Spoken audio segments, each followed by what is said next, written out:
Bonjour Fabienne Malher-Boulanger. Bonjour Paul-Joseph. Au sein de vos différentes responsabilités, vous vous êtes spécialisé dans la formation en gestion du temps. Vous avez l'habitude de dire que pour s'épanouir à tout niveau, il faut savoir gérer son temps, correct ? Tout à fait. C'est pour ça que je vous propose chaque mois de partager sur les ondes un principe de fonctionnement que vous pourrez mettre, si vous le souhaitez seulement, au service de l'optimisation de votre gestion du temps. Allons-y Fabienne, de quoi est-ce que l'on va parler aujourd'hui ? Alors aujourd'hui, je vous propose d'aborder l'importance de savoir dire non. Déjà, pourquoi c'est important de savoir dire non ? Excellente question. Alors dire non est essentiel pour protéger votre temps et votre énergie.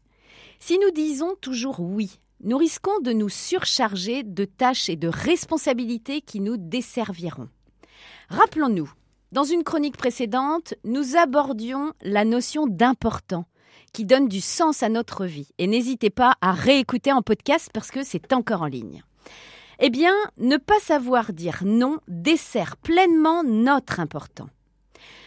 Toujours avec mes études, parce que celles-ci m'intéressent, l'Université de Californie à San Francisco a révélé que les personnes qui ont du mal à dire non, eh bien, elles sont plus susceptibles de ressentir du stress, de l'épuisement et même de la dépression. Et même sans cette étude, Paul-Joseph, il est évident qu'on comprend bien pourquoi.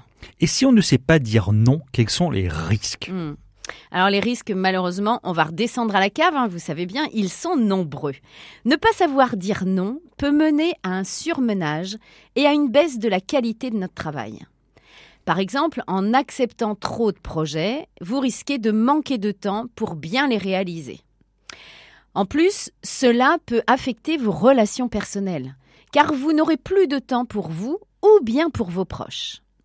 Toujours dans les études, certaines études d'Harvard nous montrent que 50% des employés qui ont du mal à dire non ressentent une baisse de leur productivité et une augmentation, encore une fois, du niveau de stress. On a vu les risques, mais quels sont les bénéfices à savoir dire non ? Voilà, nous y arrivons. Les bénéfices, ils sont énormes. Dire non permet de se concentrer sur ce qui est vraiment important pour nous. Vous savez, cette belle notion. Cela nous donne plus de temps pour nos priorités. Cela améliore notre bien-être général. Par exemple, en sachant refuser un rendez-vous qui ne sert pas votre important. Vous pouvez consacrer ce temps à travailler sur un projet déterminant ou à passer du temps avec votre famille. Une récente étude montre encore que les personnes qui savent dire non, sont plus satisfaites de leur vie, ce qui est incroyable. Et elles ressentent, encore une fois, moins de stress. C'est important de dire non, Fabienne, mais alors concrètement, comment apprendre à dire non ? Bon, alors, rentrons dans le pratico-pratique. Il existe plusieurs stratégies. Premièrement, il y a une méthode claire et directe qui consiste par exemple à dire « non, je ne peux pas prendre ce projet supplémentaire pour le moment. Simplement, non. » Une deuxième méthode consiste à proposer une alternative. Par exemple, en disant « je ne peux pas le faire cette semaine, mais je pourrais la semaine prochaine. » Et la troisième méthode est celle que je préfère. Rappelez-vous, celle du « oui ». Non, mais. Ceux que j'accompagne en gestion du temps savent que le oui, non, mais, c'est ma pratique parce qu'elle est primordiale. Tout d'abord, le oui, non, mais considère l'autre dans sa demande.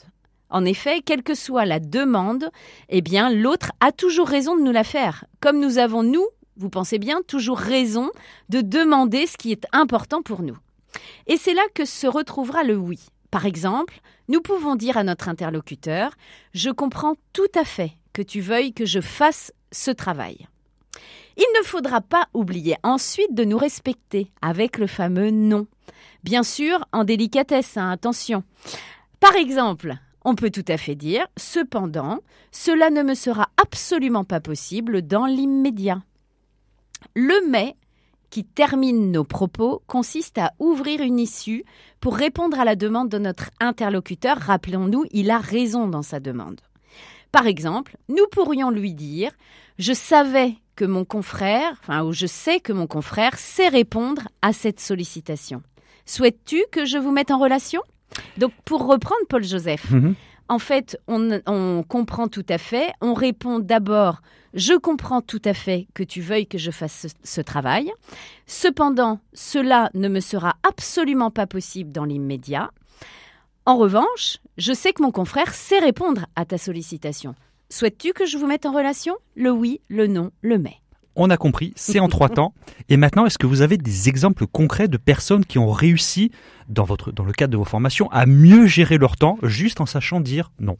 Absolument.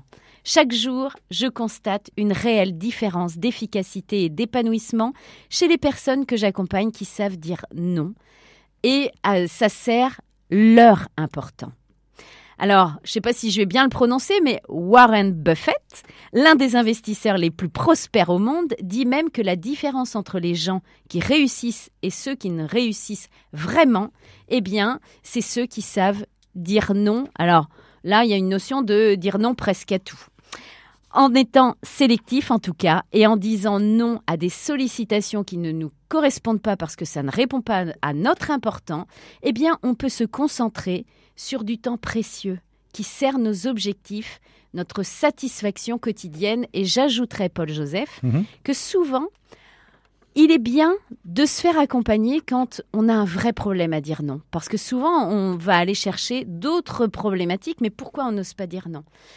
C'est important pour nous d'être aimé de l'autre, la peur du rejet, et tout ça, on peut aller le travailler pour que le fameux « oui, non, mais » arrive pleinement et nous respecte. On va finir avec le oui, non, mais. Merci Fabienne Malher-Boulanger et je vous dis à très vite pour une nouvelle clé d'efficacité de la gestion du temps. Avec grand plaisir, à très bientôt.